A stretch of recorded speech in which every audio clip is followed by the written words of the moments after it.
प्रिय छात्र छात्राओं नमस्कार। मैं doctor Pawan Kumar, assistant professor of Hindi, government degree college भैंसा, जिला निर्मल, तेलंगाना प्रदेश।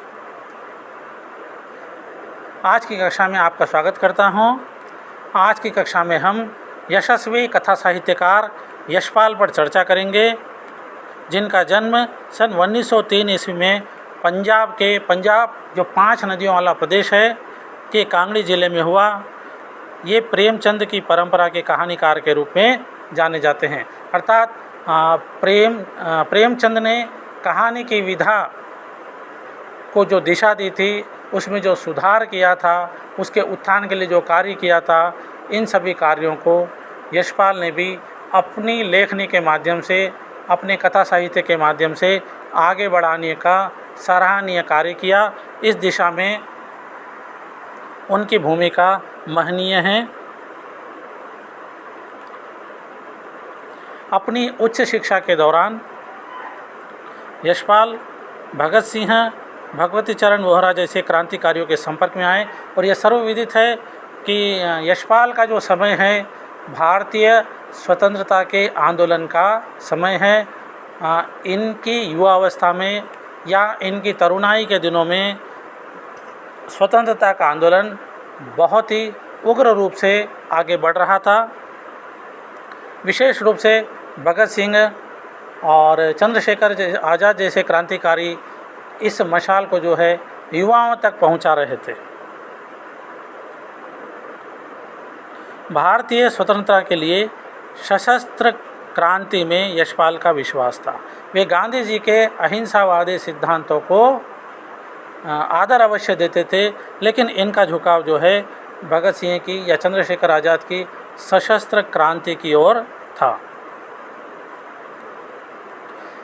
इन्होंने न केवल अपनी लेखनी के माध्यम से बल्कि सक्रिय रूप से स्वतंत्रता के आंदोलन में अपना योगदान दिया। अर्थात उन्होंने आंदोलन में स्वयं भाग लिया। इसके लिए उन्हें कई बार जेल भी जाना पड़ा। लंबी जेल यात्रा के दौरान ही यशपाल मार्क्सवादी चिंतन की ओर झुके। अर्थात वहाँ पर इनका जुड़ाव मार्क्सवादी चिंतन से हो गया। सशस्त्र क्रांति की अपेक्षा सामूहिक क्रांति से समाज को बदला जा सकता है, यह उनके साहित्य लेखन का प्रमुख स्वर रहा। इसके बाद में इनके साहित्य में बदलाव आया और वे मानने लगे कि सशस्त्र क्रांति के बजाय ज़्यादा कारगर सामूहिक क्रांति अर्थात समाज की क्रांति होगी।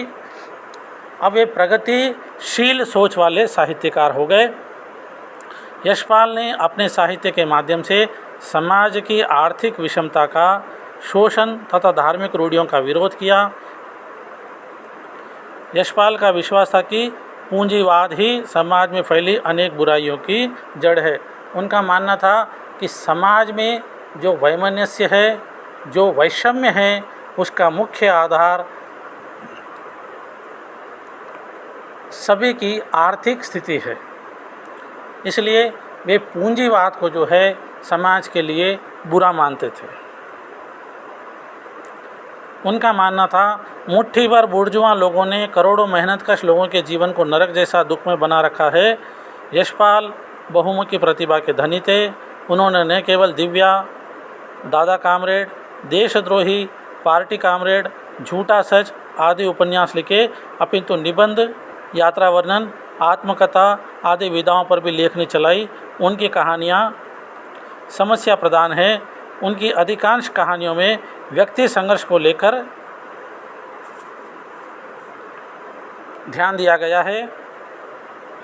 उनकी कहानियों में चरित्रों का विकास आर्थिक संघर्ष और वर्ग चेतना के धरातल पर हुआ है। इनके चरित्र यथार्थ है, जैसे प्रेमचंद के हुआ करते थे। इनकी भाषा अति सरल है, जैसे प्रेमचंद की भाषा हुआ करती थी, किंतु उसमें व्यंग्य प्रहार करने की क्षमता अद्भुत है। और यही विशेषता प्रेमचंद की कहानियों में भी हम देखते हैं। इनकी प्रमुख कहानियाँ जिन संग्रहों में आई है, उन कहानी संग्रहों के नाम देखिए। फूलों का कुर्ता, वो दुनिया, पिंजरे की उड़ान, भस्मावृत चिंगारी, उत्तराधिकारी, चित्रकार शीर्षक आदि इनके प्रसिद्ध कहानी संग्रह है। भारत सरकार ने उन्हें साहित्य अकादमी और पद्म भूषण पुरस्कारों से सम्मानित किया। उनका देह अवसान अर्थात उनकी मृत्यु सन 1976 में हुई। उनके प्रमुख उपन्यास झूठा सच में देश के बंटवारे को पृष्ठभूमि बनाया गया है।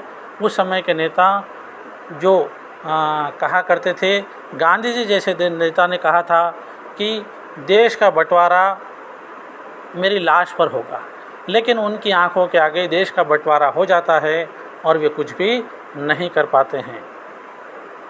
तो आज की कक्षा को यहीं पर हम समाप्त करते हैं। धन्यवाद। अगली कक्षा में हम पर्दा कहानी पर चर्चा करेंगे।